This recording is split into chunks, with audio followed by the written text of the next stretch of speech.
Hello, ladies. Welcome to Homemakers Radio. I hope you will listen as you work today in your home or just mind whatever business you've got going on at home. And I hope to speak long enough for you to get one room cleaned up.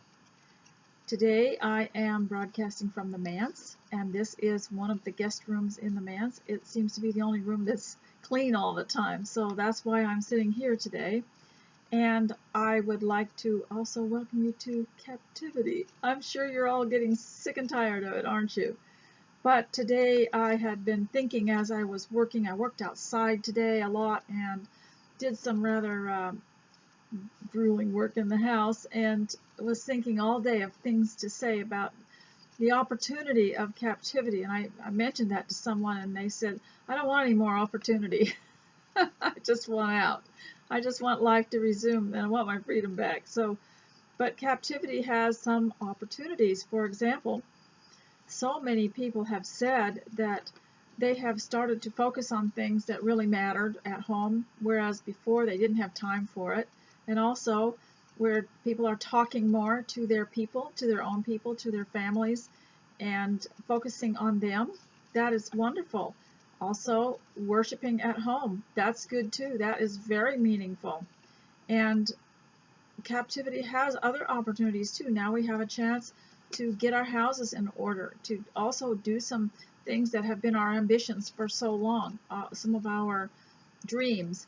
And if you have not got dressed yet, then I will invite you to do that, because that's one of the first things we do at home before we get ready to work, and even in captivity is extremely important, because you have to keep the other captives enthused. Wouldn't it be nice, those of you who have children, if they could have abided in this time without knowing there was anything different? Well, that's the way it is with a lot of us that have stayed home anyway.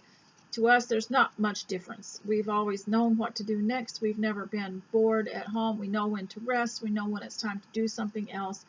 And we know how to create and to use our time. And so some of you that aren't used to it might find it a bit difficult. And so when you're home, you can maybe live some of your dreams. Maybe you want to write. Maybe you want to paint. Maybe you want to learn all kinds of things.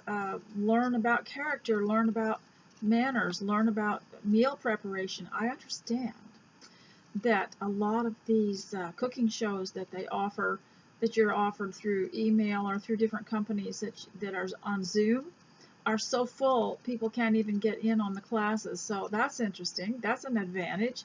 That's an opportunity that might not have presented itself to the ordinary person. And so we are all gaining in. I feel like Gladys Aylworth when she was talking to the children in the village, and she had the second McGuffey's Readers, and she said, you've read the first one, and now we're going to go on to the second one. So I'm going to say we're all gaining in accomplishment at home, and maybe getting a little more fit. I hope you are. Hope you're doing some of these mood lifting exercises that I've suggested. And we are all reading more. We're being homeschooled by Mrs. Sherman.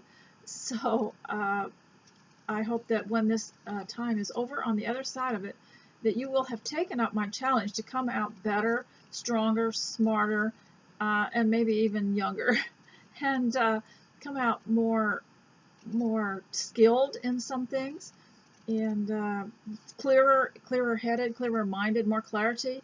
Because when you quit going out so much and doing things for other people, your mind clears up and you can focus more on what's really important. So captivity does have some opportunities.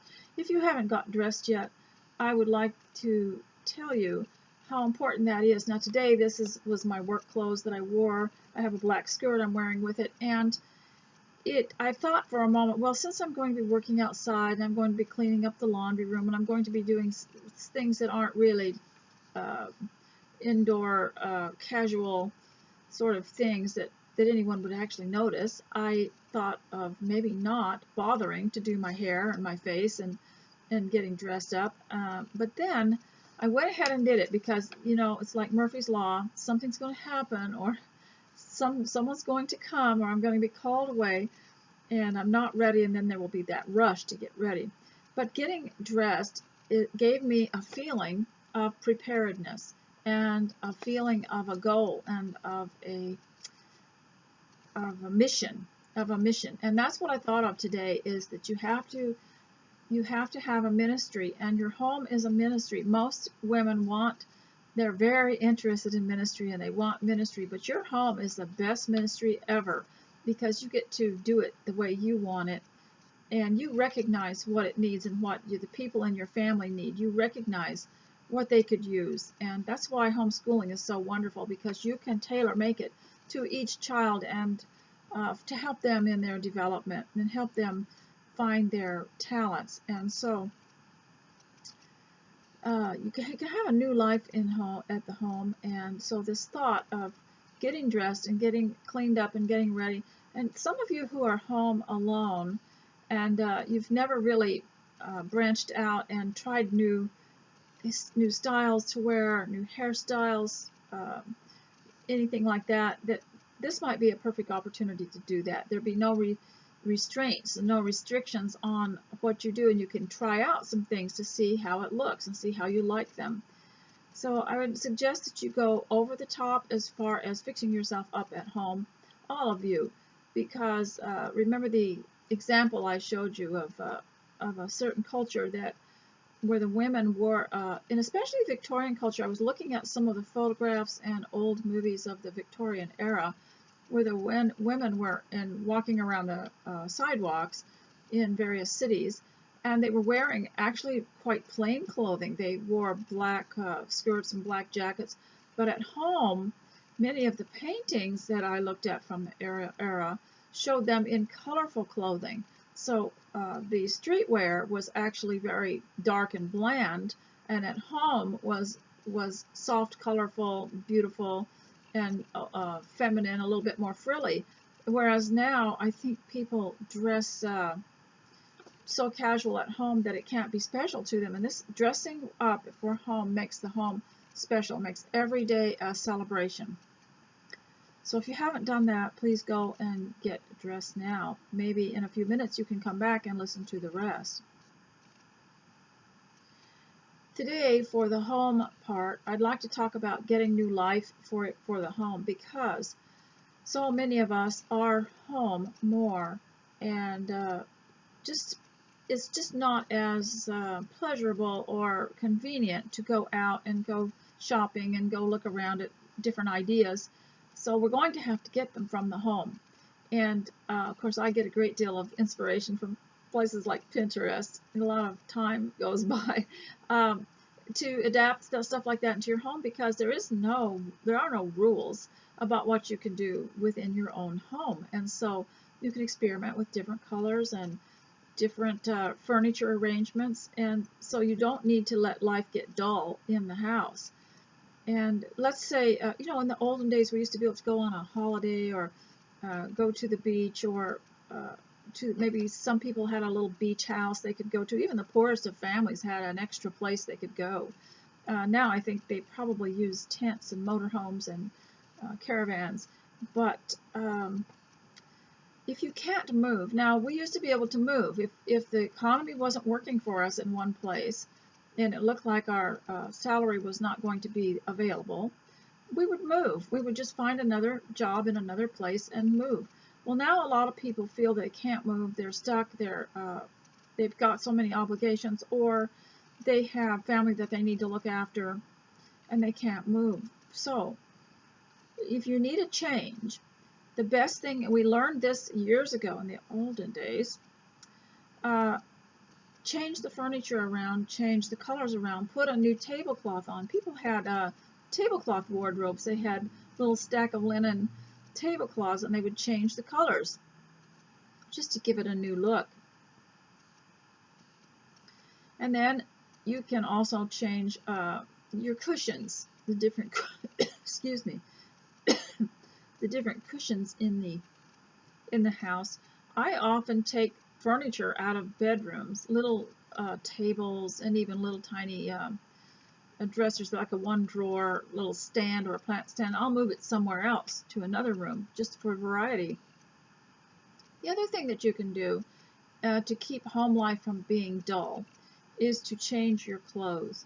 Now you get up in the morning and the day is rather overcast or dull. It's particularly hard in some of the colder climates where you don't have the sun to invigorate you. You can change your clothes, and you can wear bright, beautiful clothing in the home and encourage your people to do so too. If you're living alone, you can dress up for Zoom and Skype. You can dress up for your FaceTime, for your phone. You can dress up for that, and it will cheer them up. It will encourage the other person, and that's one of the reasons we do it. We dress for the home is for others, is to encourage them, and when they say, well, we going somewhere? What are something going to happen? Is someone coming? Say, no, dear, I'm dressing up for you because you are so important to me and so special to me. I'm dressing up for you. So you can change your look, change clothes, change the look of your home, or move the furniture around so that there's a different focus. There's a different the lights coming in on the furniture in a different way, and just move everything around. That's always children just love that too, and brighten everyone's outlook. The other thing that may be helpful that I wanted to talk to you about is sharing it.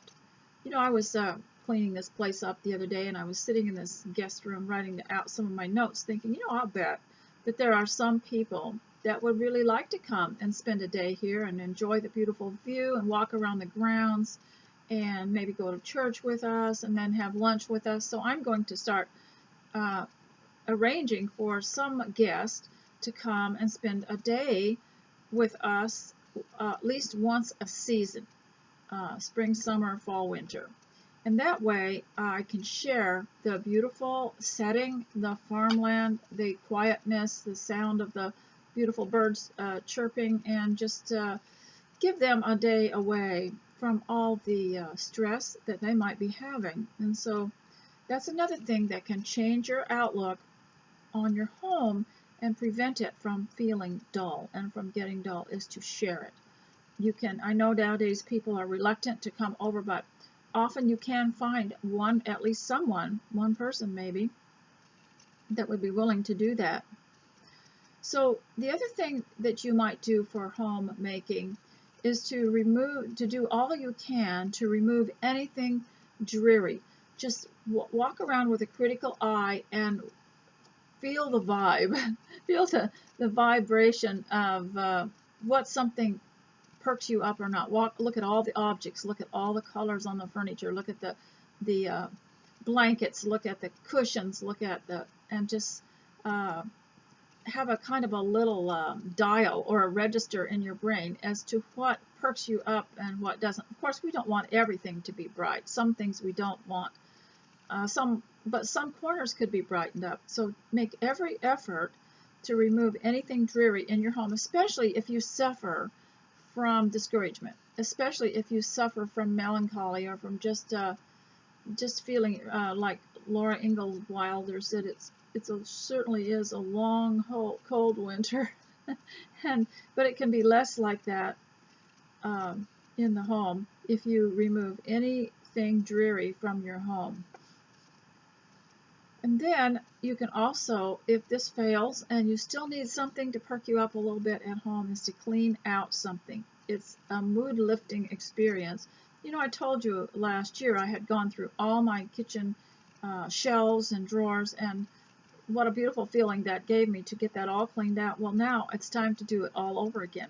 The one way to keep from having to do it all over again is to clean as you go. When you open a drawer, when you open a shelf to get something or put something in, or even the refrigerator, to maintain it as you straighten some things out at that moment. I've seen people do that who are very successful in keeping their home in order. Now, I once knew a widow and a widower that had got married, and in their first year of marriage, she told me that her husband was so fascinated with the fact that she was things that she was doing. She would keep house, But then she would add something on the table like a centerpiece, and she would arrange flowers, and she would go around and make curtains and decorate. And he would ask her, "What are you doing now?" She said, "Well, I'm home making." And she stayed home, but she wanted to show him that she was busy and that she was serious about her work. And he was quite fascinated with the fact that she could keep so busy at home that way. And so there are many things besides cooking and cleaning that you can do at home. And it's very important that you do, because creativity is part of the balance of ingredients that you need in your life to keep your interest in the home. And if you like to decorate, that's another thing. It keeps your interest in the home. And I never knew when I was really small that I always knew that there was work. You either had the dishes to do, or you had to hang up the laundry, or you had to fold clothes, or you had to sweep the floor. That was all there was to homemaking. It was mostly housekeeping and not homemaking. But later on, after I got married, this wonderful attitude towards the home was presented to me, that it's more than that. It's also beautifying your home. It's also putting comforts in your home. It's also having good conversation and compliments and encouragement, and encouraging one another in the home. And I think the person who is the most neglected in the home as far as encouragement goes is the wife and the mother and the homemaker. She does it so selflessly that rarely will anyone say, "I just love what you do here," or "I really want to thank you. It has done my heart good to have these embellishments and this comfort here." And she is the one that is the least complimented, even though probably it's taken a great deal of self-education to get her to the point where she can create a lovely scene in a house, and create a house that has a warmth and a welcome spirit in it. That takes as much education, even though she might not have gotten the education in a college or university, does not mean that she did not study for it. There are many ways of getting knowledge and of learning, and also practice. She had to put a lot of theory into practice. She had to, like for instance, when I was fixing this room up, I'd put something out and stand back and look at it and say, "Nah, that doesn't work. That doesn't look good with this." And so she had to practice to get it to the perfection that she wanted. So she deserves a lot more praise than people give her. Now I want to also show you some things that I have been going through, and I hope that you won't be bored with it. But I had a thought that might be valuable to you. Do you ever, now I've been a preacher's wife for almost 50 years, and I'm a homeschool veteran too. I've lived in the same house for 30 years in the manse, and I have noticed something that began a long time ago, even before captivity, before people were restrained from coming to see me or coming to any event that I planned. Long before this, ladies just didn't want to come to anything. So I had to stop calling them classes. And I wonder if you think that's a good idea. So I started calling them fellowships. A fellowship tea. That would indicate that it would be probably Christian women, and that there would be some talk about their faith during this time, and so that they weren't as turned off about it, because I guess people are just sick and tired of education and classes, and many people who've been to school after school after school just really don't want to go and attend a class or sit still and listen to somebody talk. So I just started calling it a fellowship.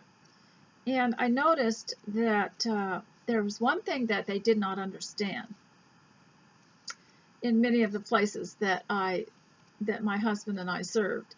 And that was that if a lady in the church or myself wanted to have something in our home, and they all started refusing it, and refusing the invitation, didn't want to come, didn't want to be bothered with it, that the one thing that they didn't know, that some of us elderly people were taught and know, was that when you go to something that someone else has planned, you are building them up. You are encouraging them.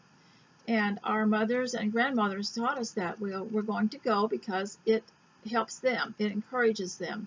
And surely it does. If you've ever had company and you've planned for it, and after they left, you realized what a lift that gave you, even though it was a lot of work on your part. So if you accept an invitation, it's for their sake too, not just yours. Maybe you're not interested, but if you can, go. You don't have to spend a lot of time there. You can excuse yourself after a while, put in an appearance if you like, but at least give them some encouragement by attending their things.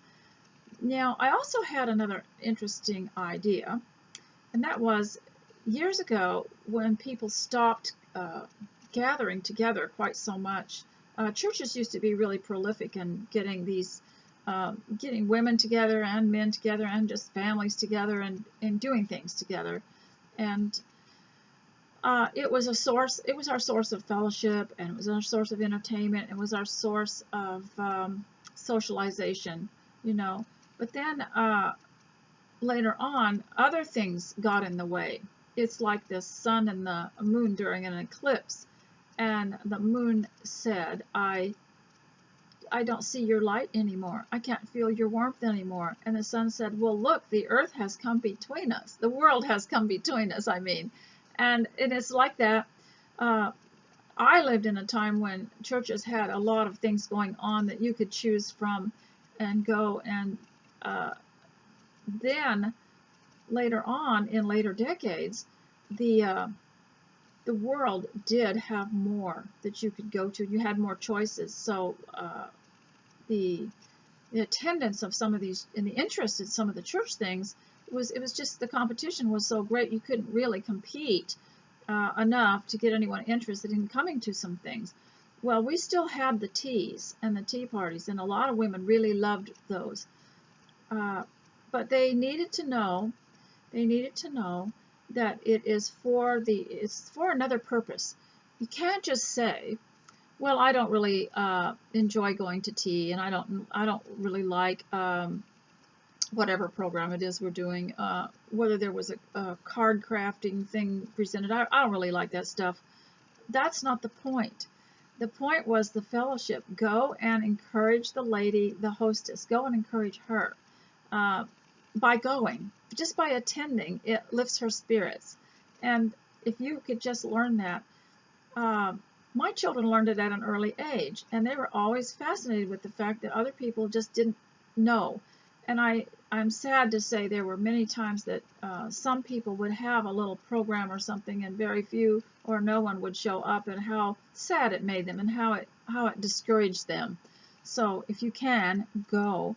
Even if it's not quite your cup of tea, just go and encourage them and be that extra one. It's like church, you know, we have these small little country churches that are far, far apart, and it's too far to drive to a bigger place, and you just go to the one that's closest to you.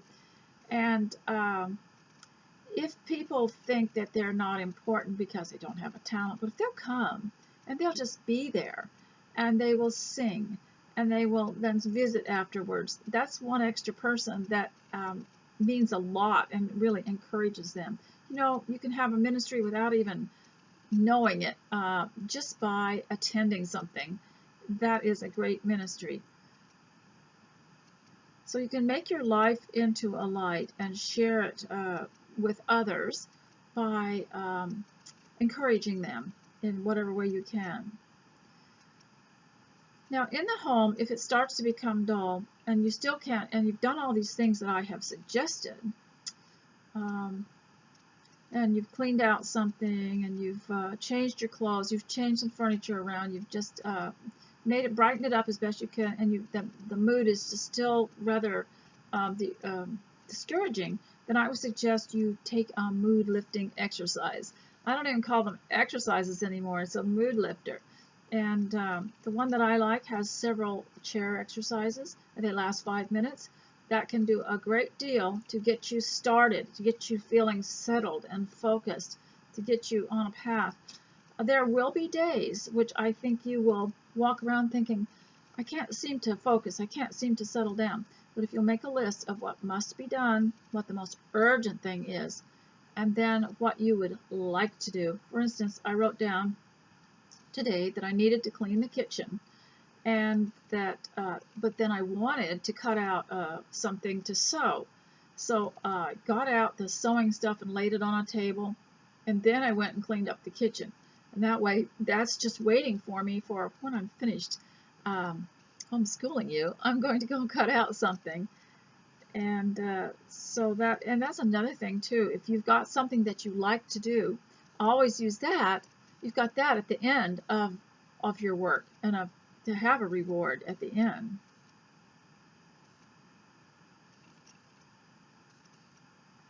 Now, I've been homeschooling you a little bit, and we've gone through the book of Genesis, and we're going to review that again today because I keep finding more stuff in there that I didn't mention. But the reason I'd like to do that is make you familiar with what's in Genesis. We are going to go on eventually, but what's in Genesis is I've started to see some things that I hadn't seen before, and I like to just go back and reread it, and I've run into more incidents and people that I had failed to mention. But it's very important, I think, that you know the chronological names, the names in order, so that when you're talking to your children and you're trying to tell them all about the beginning of the world, you know what comes next, and you can just say it. And so you need to know what comes in what order. Well, there's the creation. Genesis 1:1, in the beginning God created the heavens and the earth. You can do a lot with that with children. You could use that verse for many different subjects. I have explained that several times. Excuse me. And then there's Adam and Eve, Cain and Abel, Adam and Eve, and then the tree of knowledge of good and evil. There's Cain and Abel, and don't forget, shortly after the creation and Adam and Eve and the tree of knowledge of good and evil, they were expelled from the garden, and that was when Adam was told, you're going to have to earn your bread by the sweat of your brow. And there I see the very first example of God commanding some kind of economy and earning a living, and I see that it was from the very beginning. And then there was Cain and Abel, and then there was a third child of Adam and Eve, and it was Seth, and he's not mentioned very much, and you might not have remembered that yourself, but then he had a son named Enoch, and Enoch had a son named Methuselah, and Methuselah is very famous because apparently he was the oldest man in the world. And then Methuselah's, one of his descendants was Noah. And then there was the flood. And Noah had 3 sons that he took on the ark with him, Shem, Ham, and Japheth.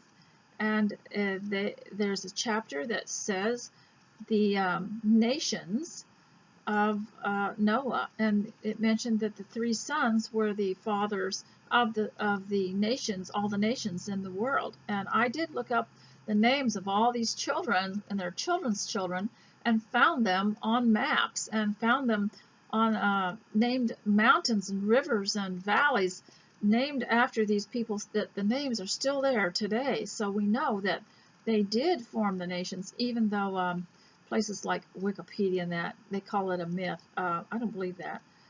And then there's Noah and the great flood, and he was with his 3 sons and his wife and their 3 wives, and you can kind of look at Noah as in some kind of captivity.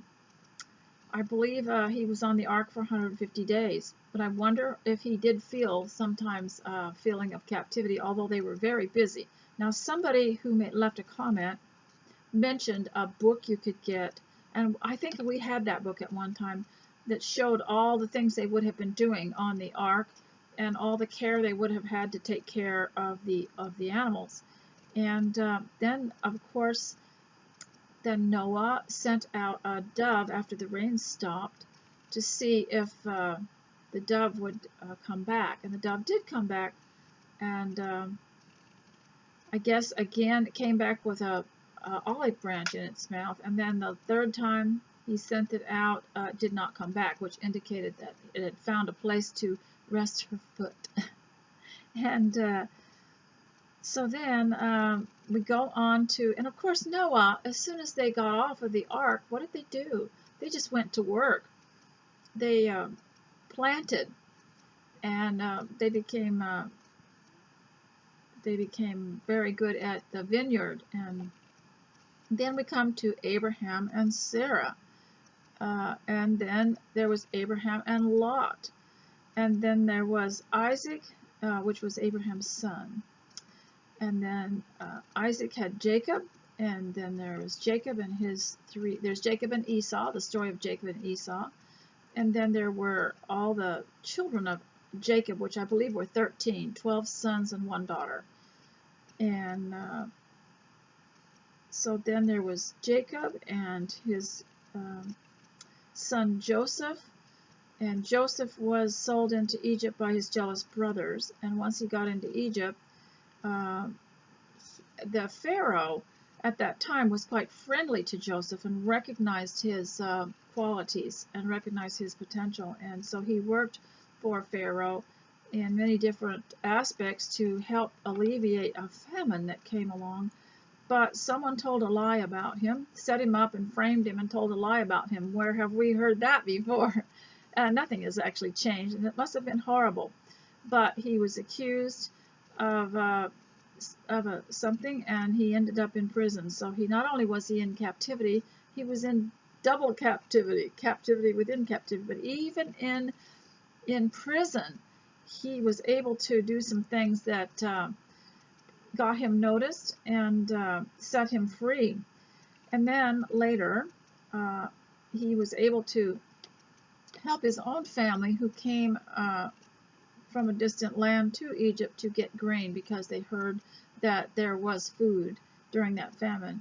And then he revealed himself to his family, and the Pharaoh was friendly to them all at that time and let them settle in a separate part of Egypt. But then later on, all the children of Jacob that came there, and they multiplied, and they had a lot of descendants. And so then another Pharaoh came along that didn't know Joseph, didn't know anything about how they got there, didn't really care about them, and began to be upset that they were so mighty and thought that they would take over, so they made them into slaves. And the book of Genesis ends at, I believe, the death of Joseph. So I wanted you to know that, and I want you to be able to touch on the main points of Genesis and be able to tell a story just like I did in your own way. Just read it through, make some notes, and then talk out loud and tell it. Tell it, if there's nobody there, tell it to yourself, pretend you're telling someone, and that will include your, improve your elocution and your enunciation and your syntax and all that. So this is part of your education, this is part of your homeschooling, and so I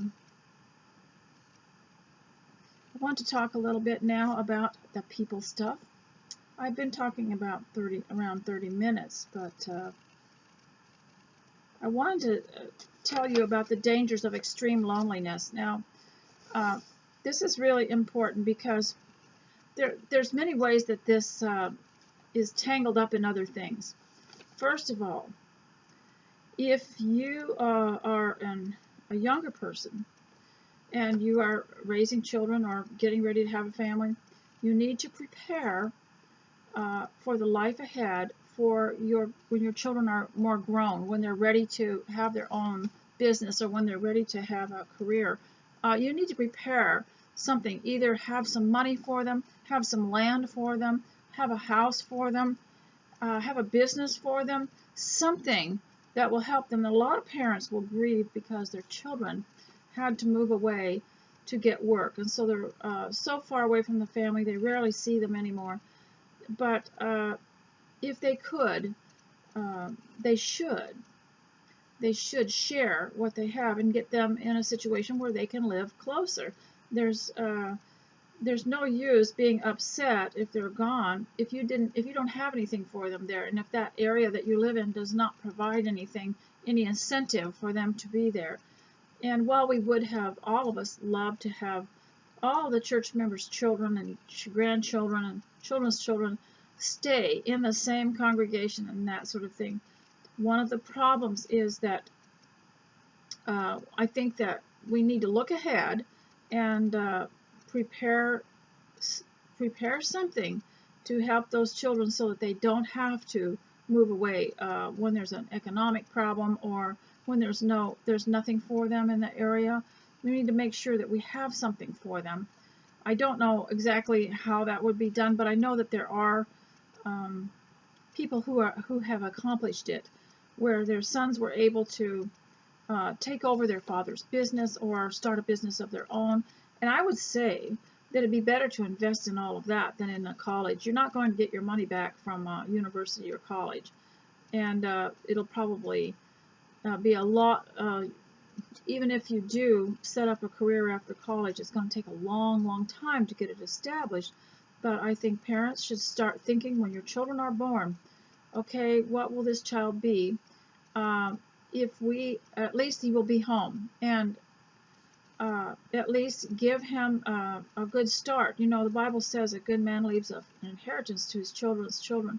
The parents and grandparents better be thinking about that so that the children don't end up dependent on certain industries that are going to be there for a while and fail, and then they end up going all over the world trying to earn a living. So if the parents are close to their children or want to be close to their children, think about how you would, if you're young, you're just starting out, when that first baby comes along, how you can bond with them enough that they will want to be, not only want to be near you, but raise their families near you and work with you. So you might want to lay aside some kind of investment for them, or if you have land, hang on to it for them and have a place for them. And when they're starting to ask, you know, what shall I do? Where shall I go? Say, well, you can always stay here and settle because we have this and this for you to do, and there's a good income here. These are just some ideas. And we learned a lot of this from homeschooling, too. And then if you are raising children, be sure and be nice to them. Because when you're older, if you want to avoid loneliness, and you become an old cranky person who's always contradicting, complaining, accusing, criticizing, they aren't going to want you around. So, you know, I heard a conversation, some people were saying that they would love to take care of their mother, but she's just so hard to live with, and she puts such a bad atmosphere in the home, so they have to provide for her in another place. But the problem of extreme loneliness can cause a lot of trouble, because if you allow people to be too lonely, they might do extreme things. And we have seen this, that the elderly people just got so lonely that they made a poor investment. Someone talked them into something, or talked them into moving or going somewhere like that. So you need to stay close to each other to prevent extreme loneliness. Now, during these times of captivity, I'm sure there's been plenty of that extreme loneliness. But now is the time, and it's actually a very opportune time to keep in touch with people and avoid that loneliness. Everybody loves a piece of mail. Just write your little letter and print it off 20 times and send it to 20 members of the family, and they will love it. It can be about, I got one today I wished I'd brought to the table here, and it was from Mr. S.'s cousin, and she wrote about her cats, and it was, did it on the computer, and she put pictures of the cats and what one of them staring out the window, and she talked about how they got in the habit of eating in a certain place, and she just turned it into a story about how one of them stares out the window until such and such happens, and then it goes and does this, and she watches what they do. But she sent it out. At least she wrote it and sent it out, and she sent it to my people and her people and all around, and those people got some mail. Yes, it was one letter, and she printed it off 20 times, but that's what I call the commonplace newsletter. And I'm getting some of those from some of you, and I try to put one out myself. But that helps with extreme loneliness. If someone can check their box in the morning and find a letter, it's like company. It's wonderful.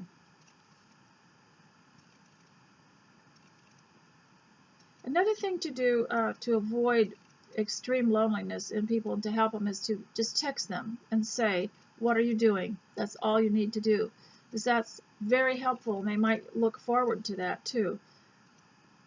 Also, if you're elderly, be as pleasant as you possibly can, because no one wants to be around someone who makes them unhappy or uncomfortable, and they will avoid you.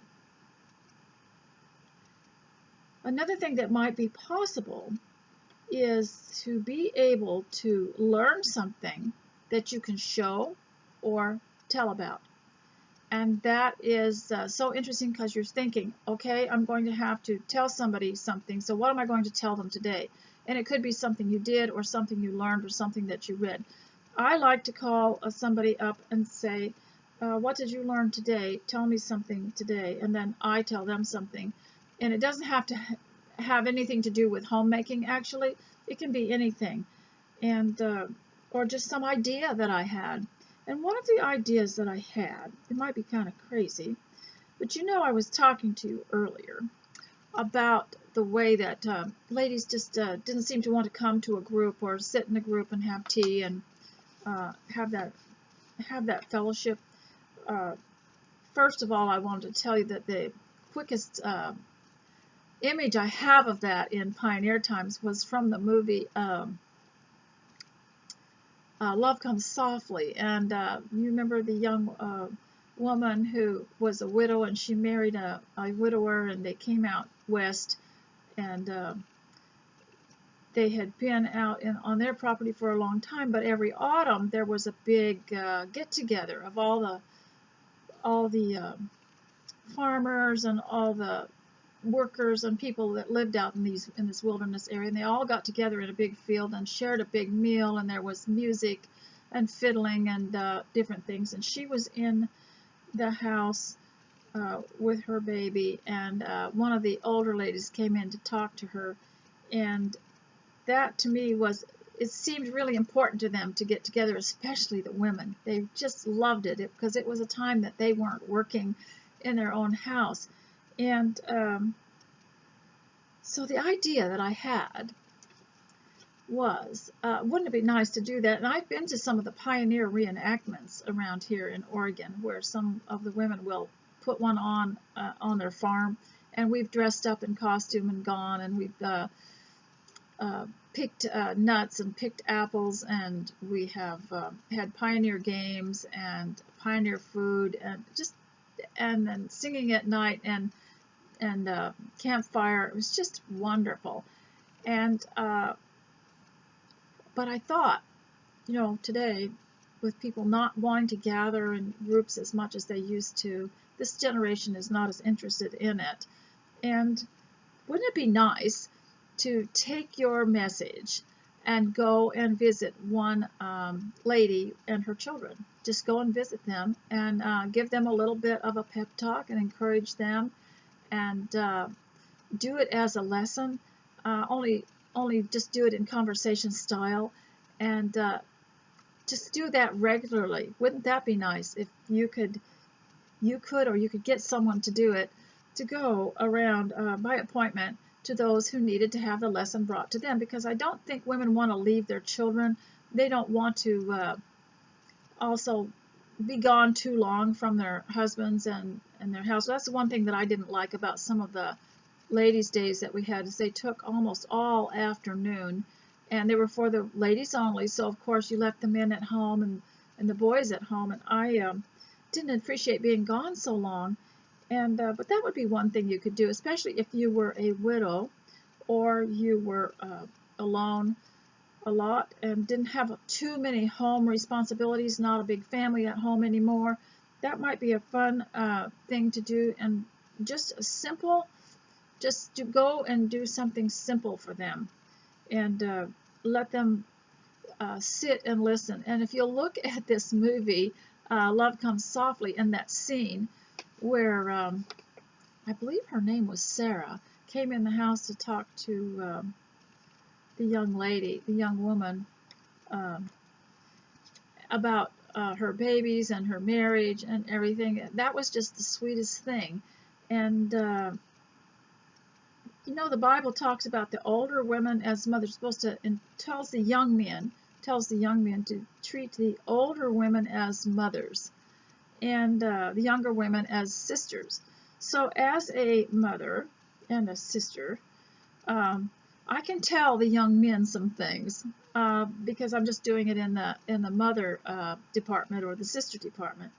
And so I'm not taking authority over them, because being a homeschooler, I had to teach the young men, and my young men stayed home clear into their 20s, and so I was teaching them, and just in a way of just our casual conversation, just giving them information that they needed to have. And one of the things that I would like to do to tell about to young men is, I told last time about young women, you know, and refinement.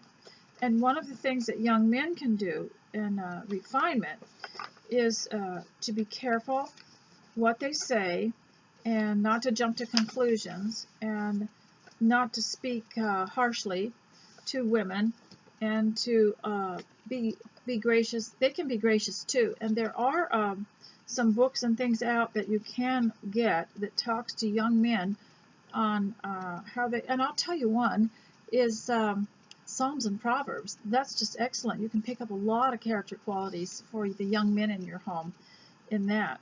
Now I want to read something from the second letter of John, because as women at home, and if you get older, and maybe you don't have so many people around you at home, or maybe you do live alone. What do? You know, because you're no longer ministering to the ones in your home.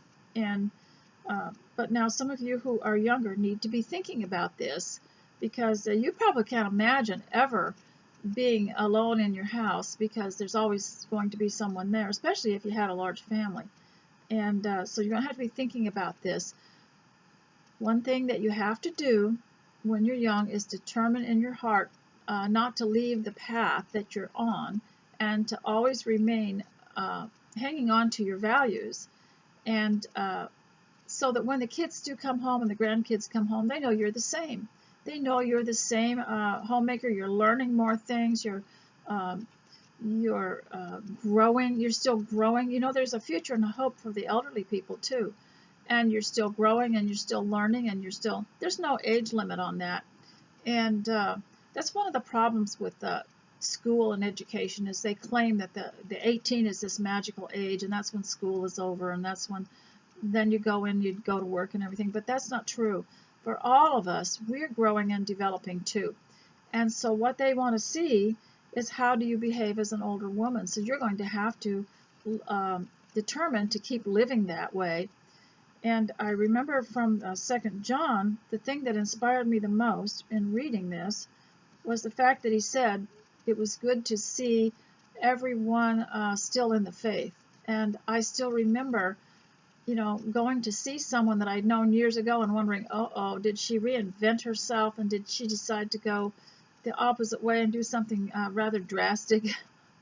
And it was such a delight to see that not only had she not changed, but she's gotten better at what she's doing in the home. And she was more hospitable. She was more comfortable with it. She was more practiced in all aspects of life, not just inside the home, but in many other interests that she had developed. And she also had made herself available for ladies for teaching. So this says, I rejoiced greatly to find some of your children walking in the truth, just as we were commanded by the Father. Isn't that interesting? And isn't it interesting to go and see someone and find that they're still following the path they believed in, that they taught to their own children? And of course, we all know that sometimes it doesn't happen that way. Sometimes it's just the opposite, and it could be a reaction to extreme loneliness. And that's why I say encourage one another and encourage these people who are alone. Encourage them, because their extreme loneliness might cause them to forget this beautiful path of the home that they're on, and the benefit that they could be to other people. What do you do when no one wants your benefit, when no one wants to, no one really seems to need you? Well, you know what? You go ahead and you have a routine and you do it anyway, and you just improve, and you just get stronger, and you just get more alert, and you get more determined, and you get happier too. And so what do? You just do more of it. And one of the ways that people try to shut you up or get you to just quit doing what you're doing is to kind of sideline you and ignore you and just dismiss you, so that you'll give up what you're doing. And that may not ever happen to you. Sometimes it does happen to ladies, though. For instance, one lady I knew she was just trying a new thing. It was a new talent, and she was learning some kind of artsy craftsy thing, and she was learning how to do it, and somebody came along and made fun of it, and they were actually jealous because they weren't going to spend any time learning something new. And so what this lady did is said, well, I'm happy, I'm doing it. So she just, every time they made fun of her, she would just do two or three more projects, and so at the end of a certain amount of time, she actually had things to show for her time spent, and the person that ridiculed had nothing. So the best thing to do is just do more of it, whatever you are doing, and don't look at it as this is worthwhile as long as someone appreciates it. This is worthwhile as long as someone wants me to do it. This is worthwhile as long as I can serve someone in it. Don't look at it that way. Look at it as pleasing the Lord and developing yourself. And you're doing it because you're a human being, and you need to do it to keep your mind alive, to keep yourself alive. And also, later on, someone else is going to be alone, and they're going to wonder, how did you do that? How did you stay alone, and how did you handle that? Or someone else is going to be elderly and wondering, okay, what did you do in the later years, when you were maybe left alone more? Hopefully that won't happen. Hopefully our families during this captivity are getting closer and determined to stay together and to look after each other, and to bond more, and to become stronger, and to learn such good character and loving manners that they want to stay together. They want to stay at home together. Now, ladies, I hope that you got a few things done while you were listening, and this week, just make it a point to take away all the gloom out of your life if you possibly can. If you're still having trouble with it, and actually before it even starts, you pray to God to lift any obstacle from your life, from living fully for Him and confidently for Him. And if you have to ask Him to remove any gloom that you cannot seem to put your finger on, and ask Him to help you remove any reluctance in you, and to give you life and vitality. I don't really have a word for you today. I wish I had thought of it, but maybe we could look at the word opportunity. And I am sure you can find it in the New Testament, because Paul used that word once, I think. Opportunity. That means, he had an opportunity to do something. Maybe you want to look up the word opportunity and see if you can find opportunities in your life at home. The home has got so much power.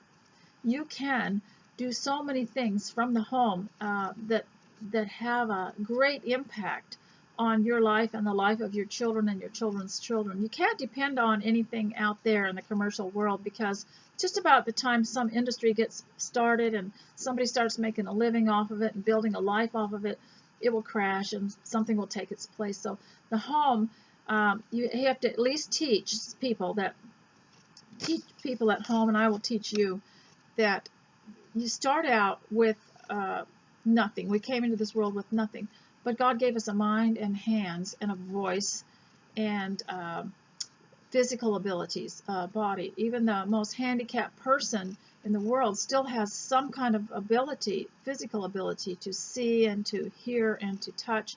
And even with any kind of drawbacks, there's so much that can be done by the person within their home, within their own abilities. And so that's the purpose of homeschooling, is to develop these abilities and to develop interest in things. Let them see different things that they might have an interest in.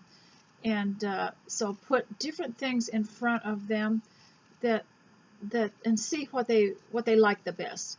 And this is the same with us too, isn't it? As homemakers, we tend to do more of the things that we like the best. And so, as far as you can, make life as pleasant as possible for yourself and for everyone else. Because if you're happy, it will be a lot easier on the rest of your family. So, ladies, I hope you have a good time today and got a lot done while you were listening. And I'll see you next time. Bye.